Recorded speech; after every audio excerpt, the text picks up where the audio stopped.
Olá, boa noite, sejam todos muito bem-vindos a mais uma live da coluna Jusdesportiva do Instituto Brasileiro de Direito Desportivo IBDD. Meu nome é Gabriel Belon, sou membro do Instituto aqui em São Paulo e essa, como eu disse, é a live da coluna Jusdesportiva que acontece todas as terças e quintas-feiras, né? Nos dias seguintes à publicação dos artigos elaborados pelos nossos membros aqui do IBDD, né? Se você ainda não é filiado ao IBDD, acesse o ibdd.com.br, lá você vai ter todos os detalhes de como se filiar, de como fazer parte aqui do nosso time, poder também, inclusive, participar aqui da nossa live, publicar o seu artigo na coluna. Hoje, a gente vai tratar muito em voga, que continua muito nos debates jurídicos, desportivos e societários, inclusive com muitos projetos de lei que a gente vai comentar aqui. E eu recebo com muito carinho, com muita honra, o doutor José Francisco Mansur, que já está aí com a gente. Boa noite, Mansur, tudo bem? Biel, meu caro, boa noite a todo mundo que estiver nos assistindo, um abraço aos amigos do IBDD. Legal, obrigado por estar aqui com a gente hoje, é uma grande honra.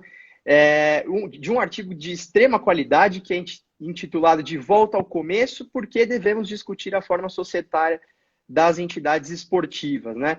O Dr. Mansur, que dispensa apresentações, mas para aqueles que ainda não o conhecem, ele é advogado do Ambiel Advogados desde 2008, professor da disciplina de Direito Desportivo do Departamento de Direito Econômico, Financeiro e Tributário da Faculdade de Direito da Universidade de São Paulo, é professor da cadeira de Direito Desportivo no curso de Gestão para Profissionais do Esporte FGV São Paulo, Universidade de São Marcos e Marketing Champion da ESPM. É ex-vice-presidente de Comunicação e Marketing do São Paulo Futebol Clube, onde também tive a honra de trabalhar junto com ele, e é coautor dos livros Futebol, Mercado e Estado e Sociedade Anônima do Futebol, além de auditor e vice-presidente do TJD do basquete entre 2018 e 2019. O Dr. Mansur tem uma vasta experiência e posso dizer de experiência própria também, convivi com ele no São Paulo, consegui aprender muito, inclusive as obras estão aqui também na minha biblioteca pessoal. Então, Dr. Mansur, é um grande prazer estar com você aqui essa noite. E, sem mais delongas, lhe pergunto o seguinte: por que trazer esse tema, que é um tema tão voltado ao direito societário, a questões empresariais, para o direito desportivo, né? Como fazer essa relação? Eu quero primeiro dizer da alegria de estar com você, com quem também tive a oportunidade de trabalhar e ver desde do início da sua atuação lá no São Paulo, quanto você é interessado e está sempre presente nas discussões mais importantes de todos os temas do direito esportivo. Você é uma figura que já desponta como alguém que se interessa, estuda, aborda os temas com profundidade. Quero dizer também, não posso começar sem dizer da alegria de estar num evento do IBDD, né? Costumo dizer isso sempre, mas muitos de vocês que estão assistindo a live nem sequer tinham iniciado ou pensado numa carreira profissional. Em 2003, eu organizei com a chancela do IBDD um evento de direito desportivo na ASP, que veio a ser o embrião desse evento de direito desportivo que o IBDD realiza até hoje, no final de cada ano, e que é um evento muito importante. Nós fizemos na época um evento grande, onde outros nomes que até hoje são muito relevantes, como o Luiz Roberto Martins Castro, ex-presidente do IBDD, o Felipe Isabella, nosso Luiz Felipe Santoro, nosso Gustavo Delbin, agora o Leonardo Andreotti, enfim, todas as figuras relevantes que passaram pelo IBDD e ajudam todo o tempo a construir ciência em torno dessa questão que nos é tão cara, que é o direito desportivo, não é verdade?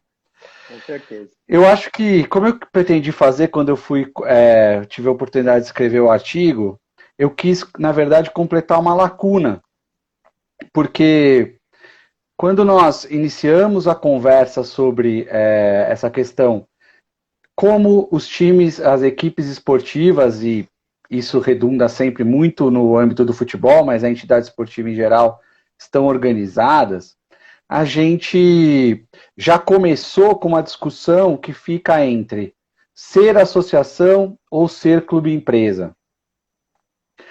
E, na verdade, eu quero só preencher uma lacuna de um tema que talvez tenha que vir antes. Por que a discussão sobre a forma societária, grosso modo? Porque quando você fala em associação, você não está falando de uma forma societária. Então, usar esse termo forma societária pode ser um pouco impróprio, um pouco atécnico. Mas por que essa discussão é relevante? Ao longo de todos esses anos, desde que essa conversa começou, a gente pôde ver diversos exemplos de como isso afeta o desempenho, a capacidade de obter receita e, no final do dia, a própria capacidade de ter resultados esportivos das nossas entidades de prática esportiva. Voltando a dizer, mais especificamente, dos nossos clubes de futebol.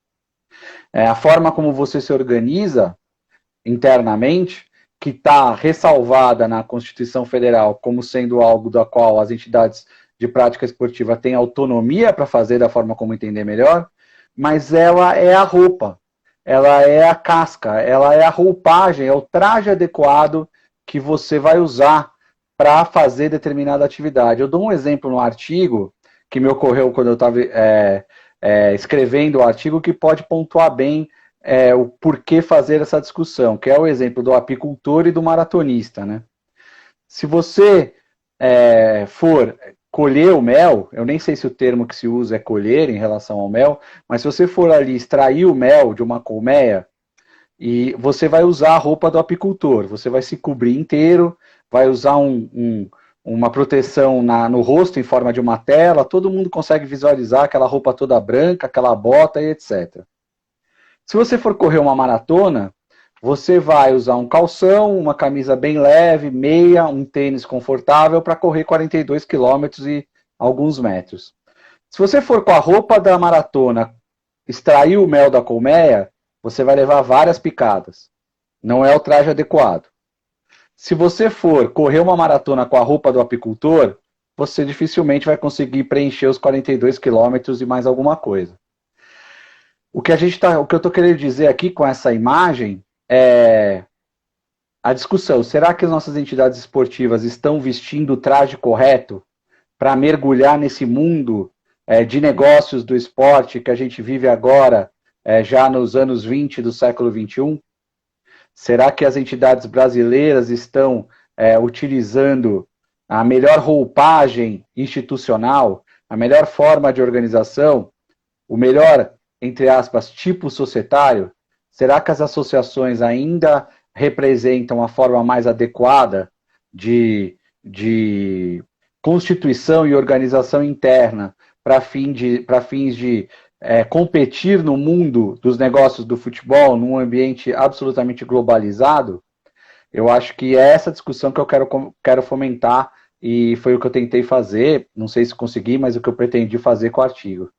Perfeito, Manso, perfeito. Para quem ainda não teve a oportunidade de ler o artigo, ele está lá no site do IBDD, então basta acessar o ibdd.com.br. Lá tem todos os artigos, não só o do Mansur, mas também todos os artigos dos membros do IBDD que são publicados na coluna e que, como eu disse lá no começo, nós temos a live no dia seguinte.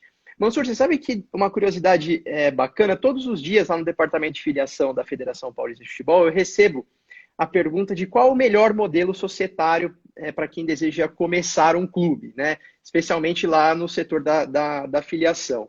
E aqui no Brasil, a gente tem ainda poucos exemplos de clubes que realmente se estruturaram como empresa. Na Série A, por exemplo, do brasileiro, a gente tem o Red Bull Bragantino, né? Mas ainda são poucos esses exemplos. Então, por isso que eu te pergunto o seguinte: o fato dos clubes mais importantes do Brasil não terem essa essência empresarial, não terem esse caráter de empresa, isso de alguma forma afeta o desenvolvimento do futebol brasileiro e a propagação dessa forma societária?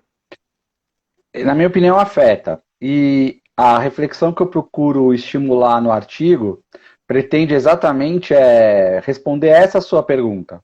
Não a pergunta que te fazem na federação, qual é o melhor tipo societário, porque o melhor tipo societário, a grosso modo, como eu já disse, ele vai ser resolvido diante da característica do negócio que você pretende fazer. Ou seja, do tamanho do clube que você é, das competições que você quer participar, e qual é o nível de receita que você quer alcançar.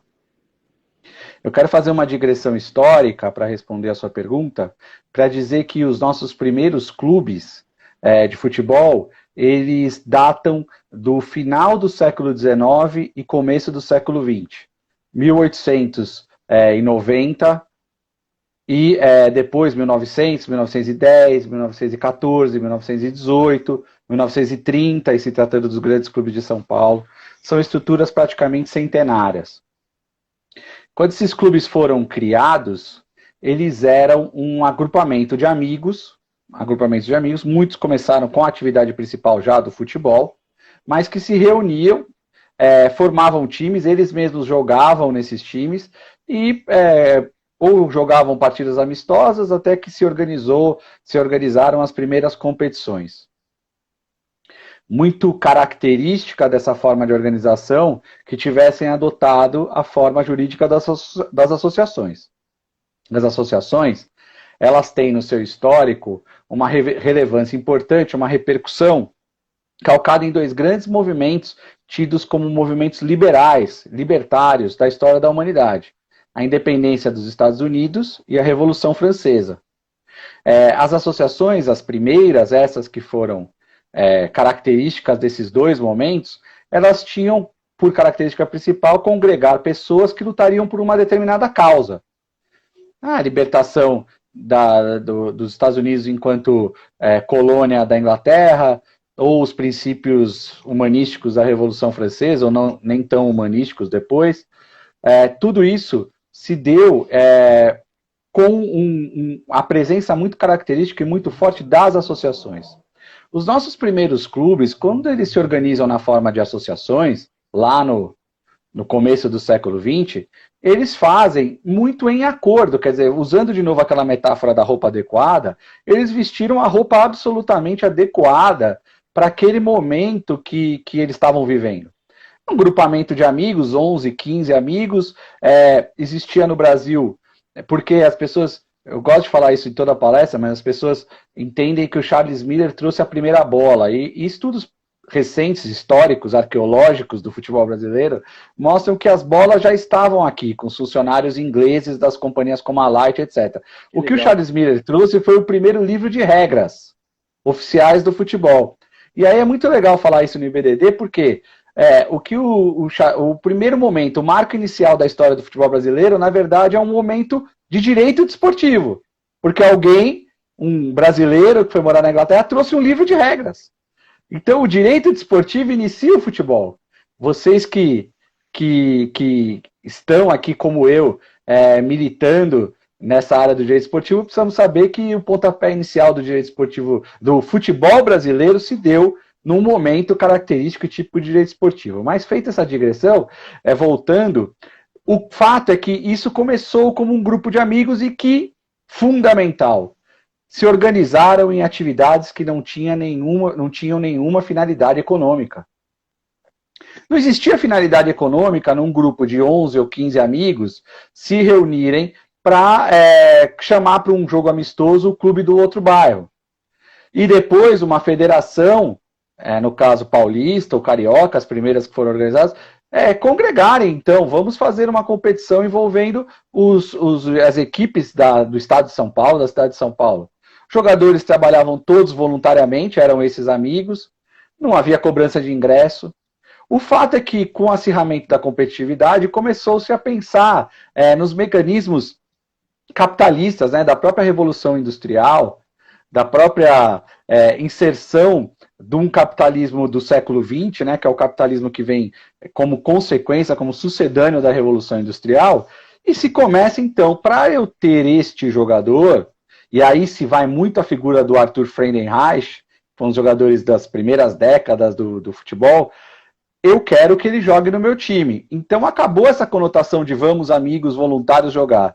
Vamos pagar uma premiação, pagar uma remuneração para que este grande jogador que se destaca jogue para nós e não para eles, não para os nossos adversários. A partir do momento que isso acontece, você cria uma despesa, você precisa criar uma coluna de receita. A primeira coisa que se cria no âmbito da coluna de receita é: bom, você vai assistir um grande craque, reconhecido até internacionalmente, reconhecido, inclusive, no âmbito do futebol daqui da América do Sul, fazendo amistosos pela seleção recém-formada seleção brasileira. Então você vai pagar ingresso, porque eu preciso criar uma receita que faça jus à despesa que eu vou ter que ter de pagar o salário. E aí se cria a primeira atividade de viés econômico. Você, quando começa a cobrar ingresso e começa a ter que pagar o salário para o grande craque, para o Friedenreich, para o Leônidas, para eles virem jogar no seu clube, você já começa a ter alguém preocupado com as finanças. Porque você tem que manter um caixa de entradas e saídas para pagar o salário do Friedenreich, mas também para mandar lavar o fardamento, para eventualmente contratar um treinador que também vai ser pago, ou usar assim temporariamente o serviço de um médico que vai atender quem vier se machucar. E aí se começa a construir o viés de atividade econômica do futebol. Evoluindo, e não vamos fazer a digressão do século inteiro, passar muito rápido, para depois do ingresso, você começa a pensar em outras fontes de receita, a mais relevante que nós temos hoje, o direito de transmitir os jogos. Os jogos começam a atrair tal atenção que você começa a ter interesse na mídia, primeiro o rádio e depois a TV, como fenômeno mais marcante de comunicação do século XX, de transmitir aquilo. E aquilo, para ser transmitido, deve ser feito em contrapartida a remuneração aos entes que participam do espetáculo, no caso os clubes. Depois da bilheteria da TV, uma vez que aquilo está passando na TV e chegando não só às milhares de pessoas que estão no estádio, mas também a milhões de pessoas que formam a audiência de um evento na televisão, pode ser que uma marca de comida, uma marca de refrigerante, uma empresa de construção civil, uma marca de canetas ou de material escolar ou material para se usar na empresa, ela queira, colocando o nome na camisa do clube, fazer a exposição dessa marca, surge o patrocínio.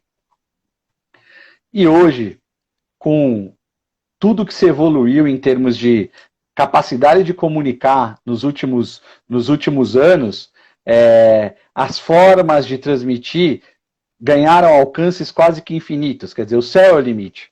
Hoje você assiste o jogo pelo celular, você tem formas de interagir nas redes sociais, e acaba aqui, a gente está falando de um negócio que no Brasil, gerou mais de R$1 bilhão em receita.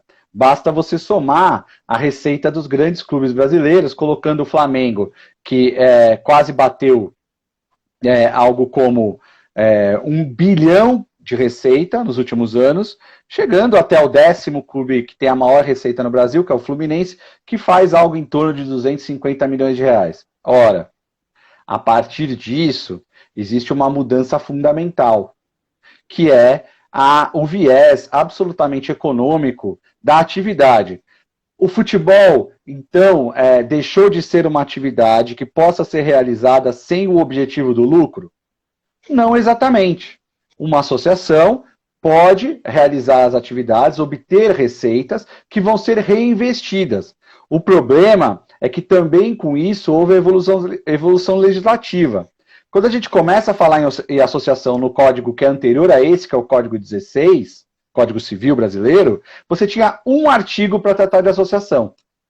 Por mais que as associações tenham sido relevantes, e hoje mesmo a gente teve as eleições na nossa Associação dos Advogados de São Paulo, na ASP, e é uma associação, porque ela tem o objetivo social de dar suporte à nossa atividade como advogado.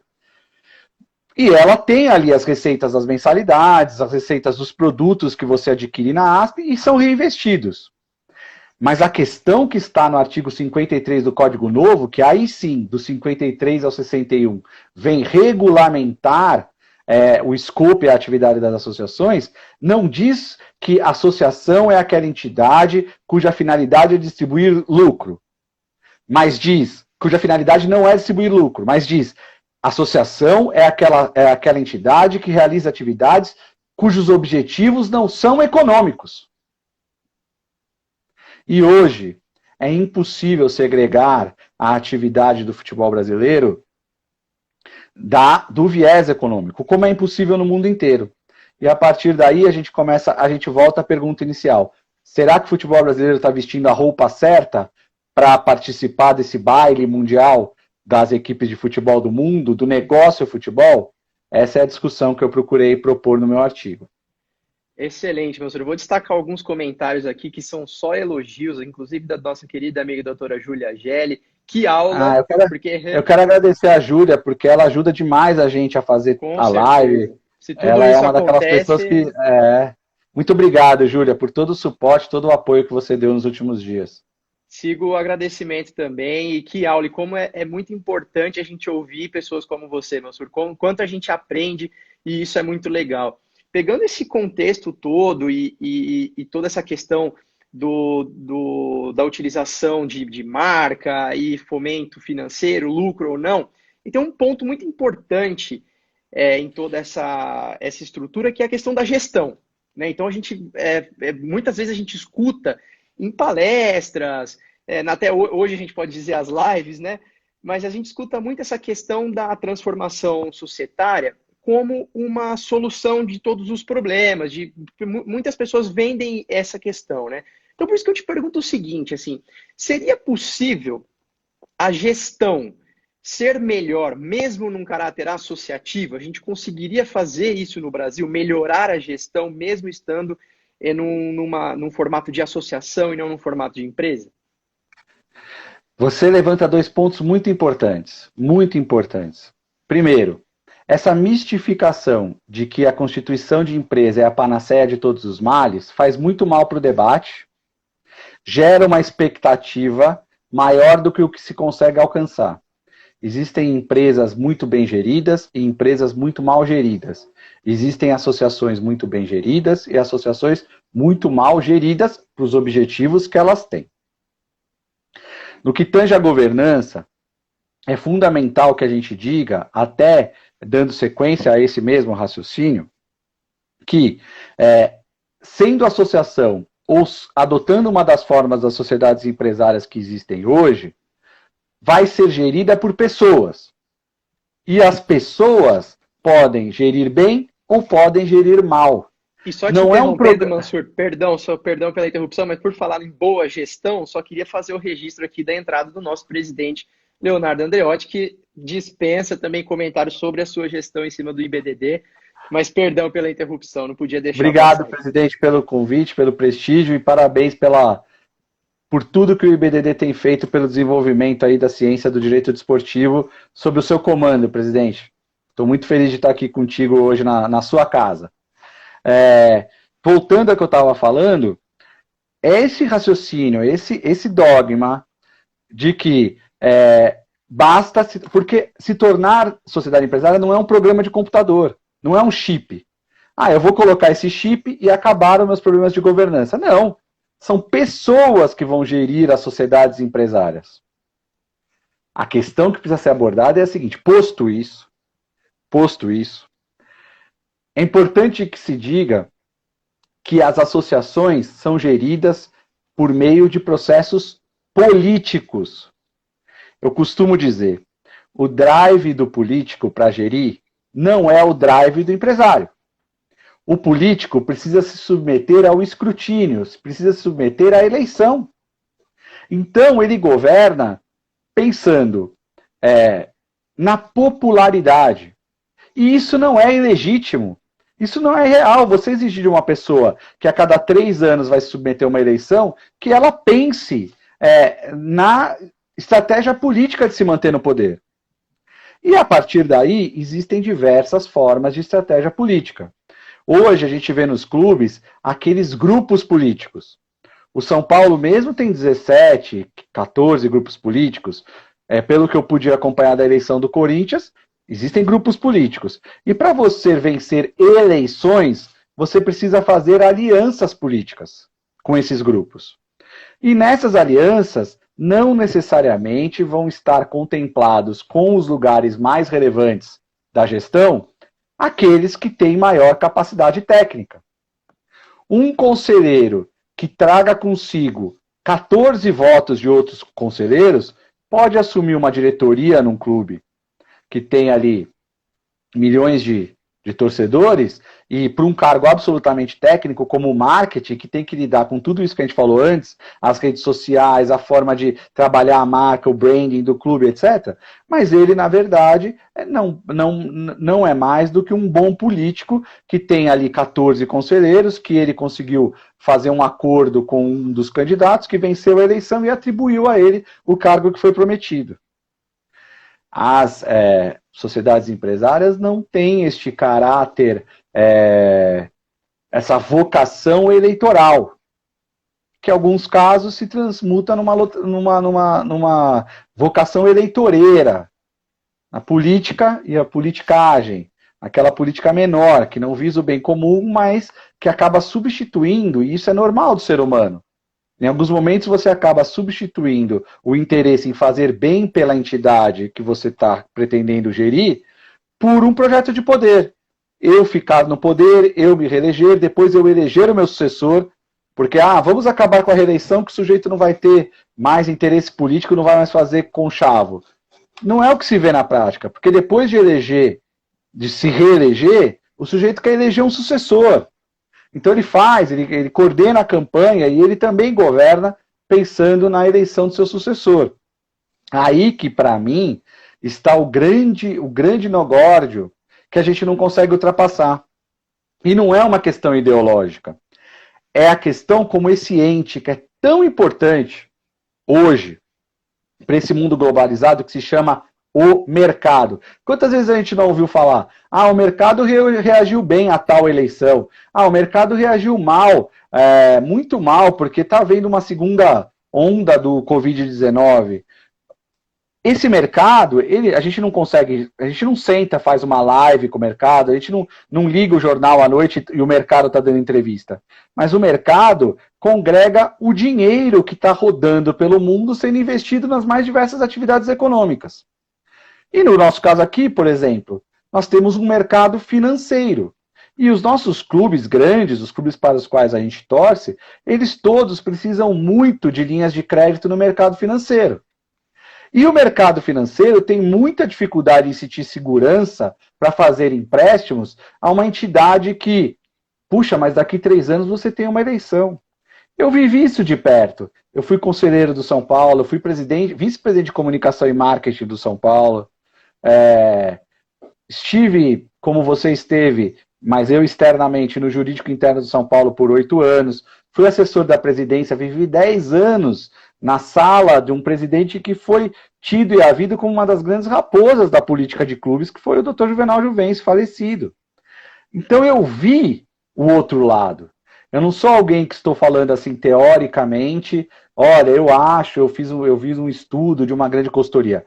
Eu dou muita importância para a teoria, para os estudos das consultorias, e eles são fundamentais para o fomento da ciência. Essa conversa de que só quem viveu lá dentro sabe, não é verdadeira. Eu, por uma felicidade do destino, tive a oportunidade não só de estudar muito o assunto na teoria e vivenciar na prática. E quando você pensa, por exemplo, que um clube, o clube que a gente logo imagina como sendo um clube muito bem gerido na parte econômica, financeira, como associação, é o Flamengo. Resultados esportivos, resultados econômicos, grandes receitas. Mas de vez em quando você vê a questão política atrapalhando a gestão.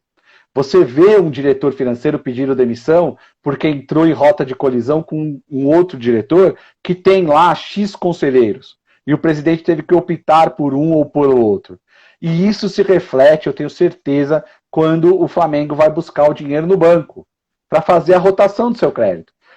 eu imagino uma conversa do diretor financeiro do Flamengo com um banco. Olha, você sabe muito bem, porque nós atraímos muita mídia, que o Flamengo hoje é tido e havido como um clube muito bem gerido financeiramente. E o dirigente do banco deve falar para ele, eu sei, mas daqui 3 anos tem eleição. O que garante que não vai entrar alguém que vai falar, vou gastar todo o dinheiro do Flamengo, vou fazer contratações milionárias, vou trazer o Messi e o Cristiano Ronaldo, porque nós estamos com dinheiro em caixa, eu vou rapelar o caixa. E aí o banco fala, eu não sinto confiança nesse modelo.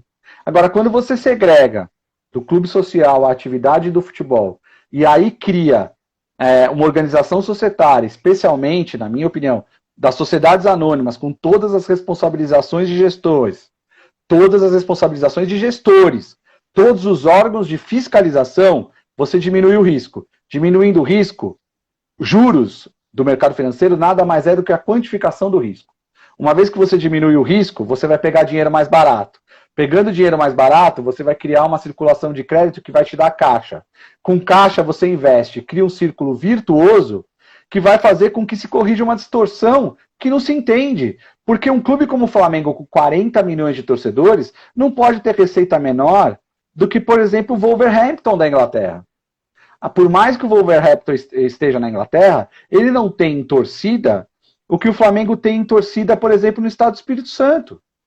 Então não dá para entender que a receita dos nossos clubes, mesmo movimentando bilhões de reais, esteja tão abaixo da receita de alguns clubes do exterior. Ainda mais quando a gente perde jogador para centros como Ucrânia, Grécia, que nem economicamente são maiores que o Brasil. E aí, você tem várias formas de assistir esse fenômeno. A forma que eu escolhi enveredar para discutir esse fenômeno é a roupagem, a organização interna. O que a gente chamou aqui, para fins de facilitar o entendimento, a forma societária dos clubes de futebol. Por que somos associações e no que isso atrapalha o desenvolvimento do futebol brasileiro.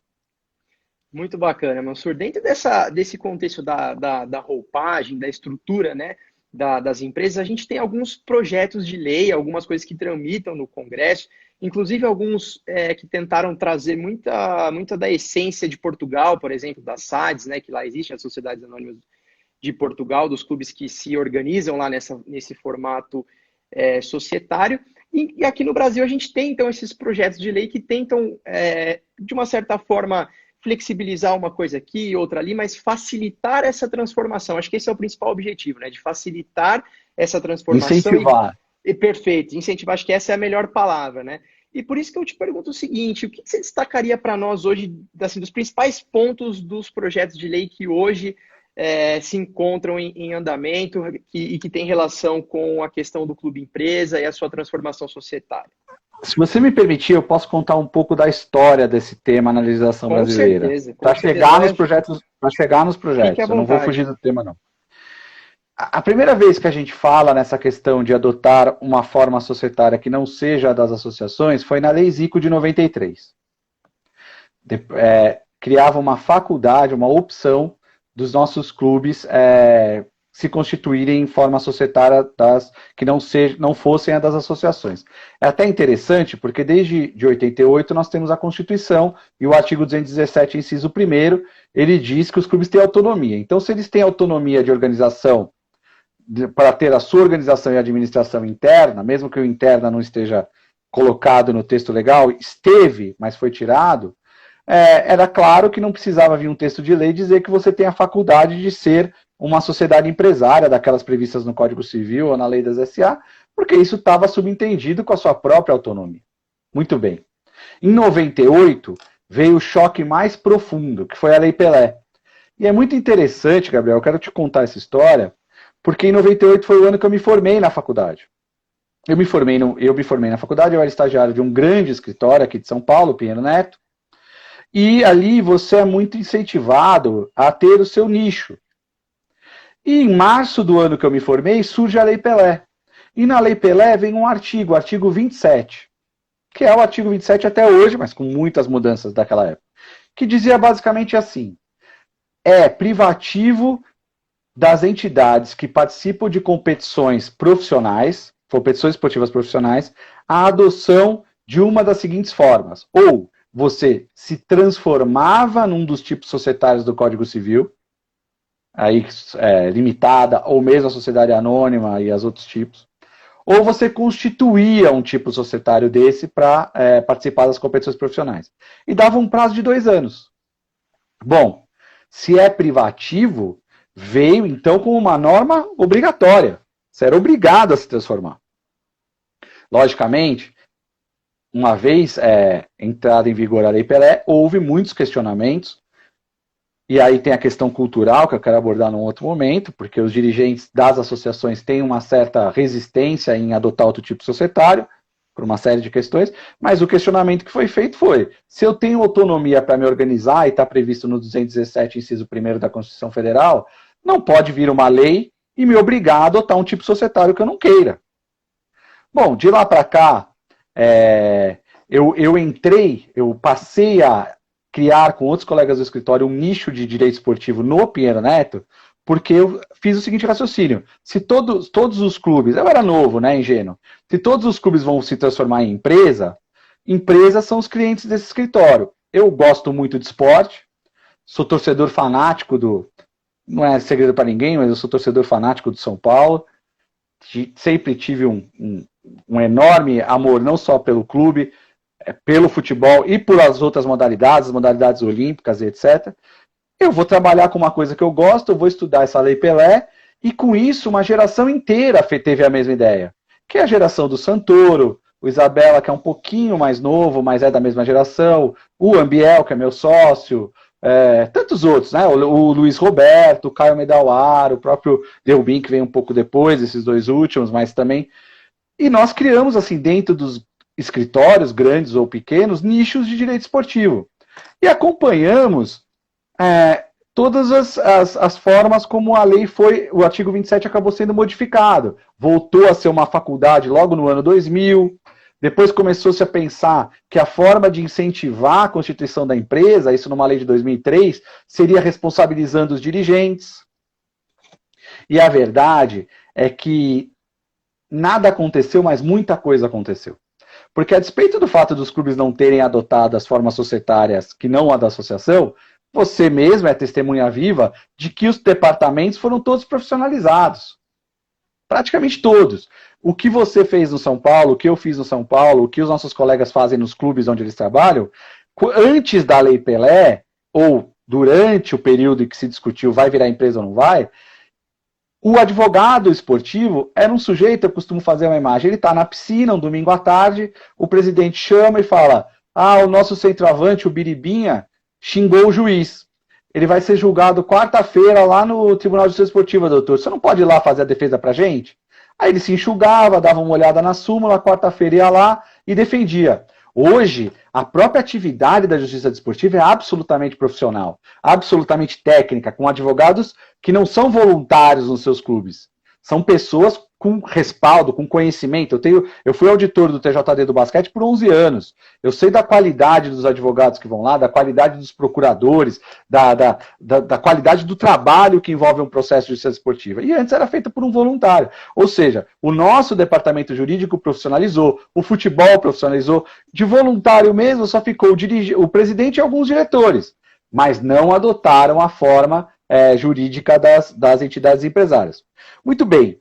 Em 2016, já fiz um belo pulo. Você achou que eu ia ficar um século aqui falando? Eu já dei um pulão. Em 2016, a gente começa a conversar.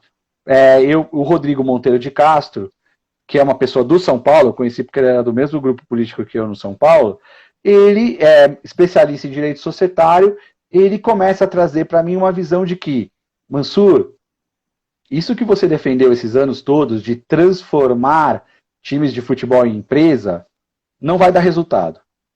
Nós precisamos criar um tipo societário específico para o futebol. É o que acontece em Portugal. Ali chama SAD, aqui nós propusemos a SAFES, Sociedade Anônima do Futebol. Era um tipo societário de sociedade anônima, ele tinha 17, 18 artigos que serviam muito mais para preservar as tradições do clube, quer dizer, artigos que impunham salvaguardas como, olha, você vai ser SAF, mas se você constituir a SAF, você vai ter que ter a Assembleia Geral do clube para mudar o nome, para mudar as cores, para mudar os símbolos. Você não vai transformar a tradição do clube de futebol por uma decisão empresarial tomada numa sala de reunião sem a presença dos associados. E o resto remetia tudo à lei das SAs. Remete ainda. Esse texto foi apresentado pelo deputado Otávio Leite, do Rio de Janeiro. E, desde 2016, transmitiu no Congresso. Até que, ano passado, o presidente da Câmara, Rodrigo Maia, ele incumbiu um deputado chamado Pedro Paulo de se aprofundar nesse assunto e levar adiante, sob o entendimento de que, realmente, na cabeça deles, como é o meu caso, é preciso dar alternativas para que os clubes que queiram se constituam empresas para gerir o futebol. No começo, o deputado Pedro Paulo até propôs que fosse obrigatório de novo, com grandes argumentos e assessorado por gente muito importante, como o Pedro Trengraus e o Pedro Teixeira, que recentemente aprovou uma lei de recuperação e falência no Senado, que é uma figura muito relevante nesses estudos. E assim, o projeto da SAF se transformou num projeto de incentivo à criação do clube empresa. Ok? Até aí? Perfeito. O que tem no projeto que hoje deixou de ser um projeto da SAF e é um projeto de incentivo à criação do clube empresa? Trata da questão tributária, que é essencial, tanto o passado quanto o futuro. No passado, criando um refis específico, um programa de aceleração de pagamentos, quer dizer, você pega essas dívidas tributárias dos clubes de futebol e parcela em muitas vezes, então você já resolveu a questão tributária. Aí você fala, mas fora a questão tributária, eu tenho as outras dívidas, as dívidas ordinárias. Cria uma hipótese de recuperação judicial para os clubes de futebol. E pensando no futuro, quer dizer, a partir do momento que eu me constituir a empresa, eu vou ter uma carga tributária muito maior, cria um regime de tributação específica, numa alíquota de 5%, reunindo todos os impostos, que no projeto da SAF era temporária, e no projeto do deputado Pedro Paulo passa a ser permanente. Além de congregar todas as dívidas trabalhistas num ato trabalhista, ou seja, dá ao clube que quiser mudar a forma de se constituir, de associação para a empresa, uma possibilidade assim de resolver quase todas as vertentes do passivo financeiro do clube. Por isso é um projeto de incentivo à constituição. Ao mesmo tempo, um senador de Minas Gerais se interessou pelo nosso projeto da SAF e também apresentou que, para além de tudo que estava lá no projeto do deputado Pedro Paulo, existisse um tipo societário específico para os clubes de futebol que quisessem se constituir em sociedade anônima. Hoje, a gente está na iminência mesmo, de ver a aprovação desse projeto já no Senado. Porque o projeto do deputado Pedro Paulo já foi aprovado na Câmara. E está no Senado. Vai fazer um ano que está tramitando no Senado. E existe uma expectativa muito grande de que o Senado vá aprovar isso ainda antes do final do ano de 2020, deste ano que nós estamos. O que seria esse projeto novo? Seria uma convergência. Teria lá todos os incentivos para quem quisesse transformar, para constituir a empresa para gerir o futebol, sem obrigar de nenhuma forma, mais. Você vai ter acesso a um plano de parcelamento da sua dívida tributária, você vai ter a possibilidade de pedir recuperação judicial e também, assim, criar um plano de pagamento para a sua dívida que não é tributária, o ato trabalhista, que os juizados vão, nas comarcas dos clubes, vão ter que criar para concentrar as ações trabalhistas. Isso é uma coisa que tudo isso que eu estou falando, você vivenciou muito de perto, na realidade, no dia a dia do clube, do São Paulo, quando você esteve lá. E também, nós fizemos um estudo para o São Paulo, é a primeira vez que eu acho que eu vou falar isso. Comparando o balanço de 2016, a carga tributária iria aumentar em 20 milhões de reais. Então, pega o que o São Paulo pagou de imposto, as pessoas têm uma ilusão de que clube de futebol não paga imposto. Não é verdade. Se eles não pagassem imposto, eles não estariam devendo imposto. Você não fica devendo alguma coisa que você não tem que pagar, concorda? Então eles devem imposto porque eles pagam imposto. E teriam que pagar mais. No caso do São Paulo, 20 milhões de reais é basicamente o que custou, para dar dois exemplos de dois jogadores que estão brilhando em outros clubes, o goleiro Jean e o Diego Souza. Mas mesmo assim é um valor importante. Então criou-se um regime especial tributário, que concentraria todas as alíquotas inclusive imposto de renda, contribuição social sobre o lucro, PIS, COFINS, numa alíquota única de 5%. É isso que está hoje no Senado da República e existe, assim, por parte dos senadores e pelo que a gente acompanha de Brasília, uma intenção em aprovar isso no Senado até o final de 2020. Uma vez aprovado no Senado, com as modificações, se houver modificações, ele tem que voltar para a Câmara, para que a Câmara aprecie novamente as modificações que foram feitas no Senado. Uma vez encerrado esse trâmite no Congresso Nacional, ele precisa ir à sanção do presidente da República, que pode fazer com vetos ou sem veto, aprovar integralmente, vetar integralmente, e aí o veto pode ser, tanto o veto integral quanto os vetos parciais podem ser derrubados pelo Congresso Nacional, ou aprová-lo integralmente, aí ele entra em vigor. A partir daí, o que a gente acredita é que a gente vai ter um mercado, a gente vai ter um cenário para os clubes que quiserem constituir a forma societária das empresas, que possam fazer. Mas é muito interessante, Gabriel, porque você vive essa realidade. A gente já tem hoje clubes que, mesmo sem um marco regulatório favorável, já estão dando esse passo, já estão adotando a forma das empresas, pelo reconhecimento de que vão conseguir atrair muito mais investimento do que atrairiam como associação. Excelente, Mansur, muito, muito bom mesmo. Eu vou voltar só um pouquinho aqui, quando você fala da profissionalização, tanto dos advogados quanto daqueles que compõem a Justiça Desportiva, que a doutora Júlia Gelli pergunta se você é a favor da remuneração dos membros da Justiça Desportiva. Júlia, sou a favor, já escrevi artigo sobre isso, que foi publicado no Megalhas, eu acho que o título é algo como A Nova Justiça Desportiva, ou a Justiça Desportiva dos Novos Tempos, onde eu sou a favor da remuneração e sou a favor da realização de concurso, que seja uma justiça desportiva concursada. Eu não sou a favor de remuneração para indicações. Eu sou a favor de remuneração, sim, mas que os operadores do direito, se assim quiserem, eu não acho que precise ter dedicação exclusiva, mas que as pessoas que cada vez mais e cada vez melhores façam assim concursos. Existiria um tribunal único de justiça desportiva, e aí eles são alocados às câmaras específicas de cada modalidade. Essa é a minha ideia de justiça desportiva, Júlia. Eu penso, sim, na profissionalização total do esporte. Então, eu não poderia deixar de fora os nossos auditores, os nossos procuradores, como os advogados são, né? Olha aí, mais uma pergunta agora do nosso querido Dr. Caio Medawar. É possível atrair investimentos sem licenciamento de clubes de verdade? É possível, Caio, mestre. O Caio é um mestre de todos nós, especialmente verdade.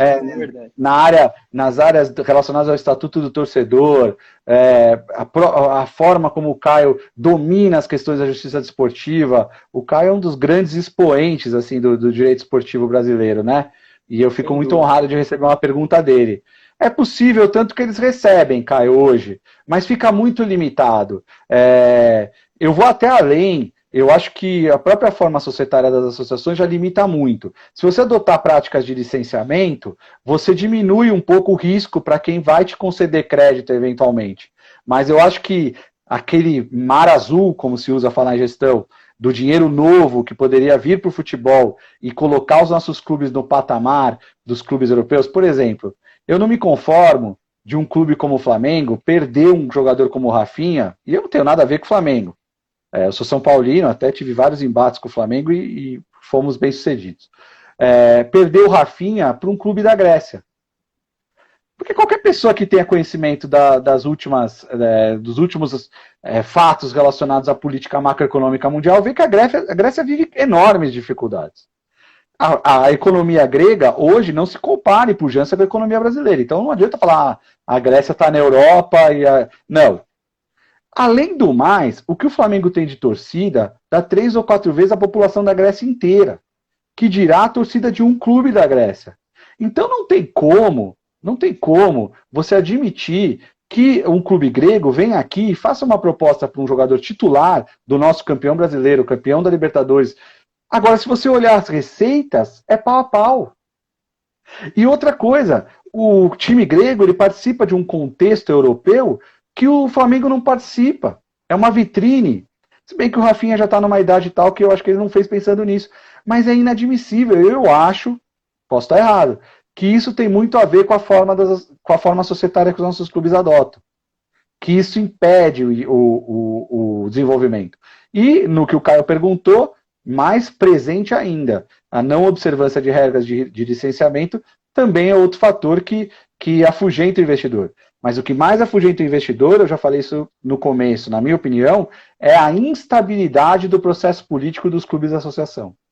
É a mudança do presidente, é o processo político instável. Mesmo depois da eleição, o presidente ganha, ato contínuo, o vice briga com ele. Cria-se ali cisões. A banalização dos pedidos de impeachment, toda hora pedidos de impeachment. Você que está com o seu dinheiro e quer colocar a marca num clube, você não quer um ambiente assim. Você não quer um ambiente onde você pode, o cara que sentou com você para negociar pode sair mercê de um processo de impeachment, andar ali alguns dias. Você quer uma gestão estável. E a gestão política das associações, especialmente das associações brasileiras, é muito instável. Vide o que a gente acompanha aí nas eleições de clube, que estão acontecendo, muitas delas agora no final do ano. Você vê o que é, eleição na justiça, ninguém sabe quem é o presidente, E outra coisa que eu quero falar, a absoluta falta de legitimidade. A eleição do Botafogo, o presidente foi eleito com 414 votos. Então tem 414 iluminados, que são sócios do clube, eu não tiro esse mérito deles, mas que escolhem o presidente de um clube que tem ali 8 milhões de torcedores. Para não falar do nosso quintal, o São Paulo teve 2.498 associados que escolheram 100 conselheiros que vão eleger o presidente. A torcida do São Paulo tem 18 milhões de torcedores. E um movimento que está crescendo muito, pelo que eu vejo nas redes sociais, do sócio-torcedor do Corinthians, também inconformado, dizendo eu quero votar. Porque, a rigor, quem paga a conta é o torcedor. Mas quem elege no sistema associativo são pessoas que frequentam o clube social e não necessariamente têm interesse no time de futebol. Muitas vezes o sujeito não torce para o clube. O São Paulo tem muitos associados que não são são paulinos, eles frequentam o clube porque é o clube do bairro. Tem uma bela piscina, tem uma bela área social, e eles frequentam. Mas esse escolhe. Enquanto o torcedor fanático, que vai a todo jogo, que paga um programa de sócio-torcedor, simplesmente é alijado do processo. E aí eu acho que a representatividade pode se dar na formatação da sociedade anônima através do oferecimento da oferta pública de ações. Vai fazer com que o torcedor seja dono, minoritário, mas dono, se sinta dono daquilo, e não que aquilo é um feudo onde 2 milhões e 400 elegem o presidente que vai mandar na paixão que toda quarta e domingo 18 milhões de pessoas vão sentar lá e vão assistir jogos de futebol cuja gestão toda é feita por um processo político. Existe um problema sério de legitimidade nos nossos atuais clubes associação. Isso precisa ser enfrentado. Mansur, que bacana. E dado o adiantado aqui da nossa hora, vou só deixar aqui para mais uma. Eu falei muito, né? Imagine, que aula, que isso, que honra. Eu peço desculpas, é que quando eu começo a falar disso, eu não consigo mais parar, o tempo não passa, as pessoas, meus amigos mesmo, eles levantam, vão fazer outra coisa, porque eles não me aguentam falando disso. A gente que agradece, eu em particular, então, que eu devo te agradecer por hoje, eu não tenho nem palavras. Mas rapidamente aqui, só para a gente aproveitar a pergunta do Flávio Moura, ele pergunta se os dois formatos societários não sobrevivem, considerando a grande diversidade dos clubes que tem no futebol brasileiro, os tamanhos e tudo mais. É verdade. É verdade. Por isso que eu acho que um marco regulatório ideal mantém as associações como opção para determinados tamanhos de clube. Há determinados tamanhos de clube que, para sobreviver, precisam se manter como associações. Mas há clubes menores, com muito menos torcida, onde o ambiente empresarial é muito mais favorável. Mesmo sendo um clube menor. Onde existe, por exemplo, numa cidade do interior, um grande expoente econômico da cidade, um grande empresário, que fala, eu me disponho a investir neste clube aqui, no 15 de Jaú. Eu me disponho a investir no 15 de Jaú. Mas eu não posso fazer um contrato de parceria. Isso é muito instável e muito frágil sob o ponto de vista jurídico. E aqui nós estamos numa live do IBDD. Eu quero assegurar o meu investimento na forma da aquisição de capital social. Nem que eu seja majoritário ou minoritário. E o clube hoje está lá com 30, 40 sócios, está numa situação muito ruim, e fala, eu estou disposto a dar a levantar com o investimento e que o torcedor possa voltar aí no estádio e assistir o 15 de Jaú, que era um clube muito importante do interior de São Paulo na década de 80, começo da década de 90. E tem outros que dizem, não, a nossa estrutura aqui não atrai investimento. Esses que não atraem investimento devem ter sempre a opção das associações. Agora, o que a gente está propugnando aqui não é pela mudança obrigatória, é pela mudança para os clubes grandes do futebol brasileiro, esses sim, eu acredito que a roupa correta que eles deveriam usar para enfrentar o mercado globalizado mundial seria a das sociedades empresárias, por tudo isso que eu falei até agora. Mas eu concordo com quem fez a pergunta, Flávio, né? Flávio Moura. Concordo com o Flávio Moura e agradeço a pergunta, no sentido de que deve haver, sim, o modelo da associação deve ser mantido para abarcar uma certa característica de clubes que não podem. Ninguém aqui quer matar clube nenhum. Perfeito. Mansur, eu queria mais uma vez agradecer imensamente a oportunidade de estar aqui com você, realmente pela aula, pela quantidade de aprendizado que a gente pôde adquirir aqui hoje. Muitíssimo obrigado por fazer parte também do IBDD junto com a gente. Tenho certeza que a gente podia ficar aqui mais muito, muito tempo conversando sobre isso. Teremos outras oportunidades. Então, se você quiser fazer algumas considerações finais aí, fique à vontade. Primeiro, agradecer o nosso IBDD, agradecer você pelas perguntas, por toda a sua participação. Você tem, como eu disse, você tem muito estofo, porque você congrega o conhecimento teórico com uma experiência prática. Agradecer a Júlia, que ajudou muito para que isso acontecesse. Agradecer toda a turma que eu vejo pelo grupo do WhatsApp do IBDD, que são aquelas pessoas que o Renatino, Mariana, todas as pessoas que estão lá mesmo envolvidos com a organização dos eventos, e eu peço desculpas se eu esqueci o nome de alguém. Eu acompanho vocês no grupo do WhatsApp, eu vejo o trabalho que vocês fazem. Vocês são o futuro. O que começou lá atrás com o Luiz Roberto Martins Castro, chega agora com o presidente Leonardo, e vocês estão carregando isso. E para nós, que já estamos ficando assim meio veteranos do direito desportivo, como o Caio Medawar, e eu, e o Delmin, a gente precisa muito de vocês. E agradece muito vocês, e fica feliz de ver que vocês vão carregar essa bandeira do IBDD, fazendo o que vocês estão fazendo aqui durante a pandemia. Essas lives incríveis, ouvindo gente que tem muito a acrescentar, eu à parte, mas os outros que vieram antes, que tem muito a acrescentar, e difundindo conhecimento.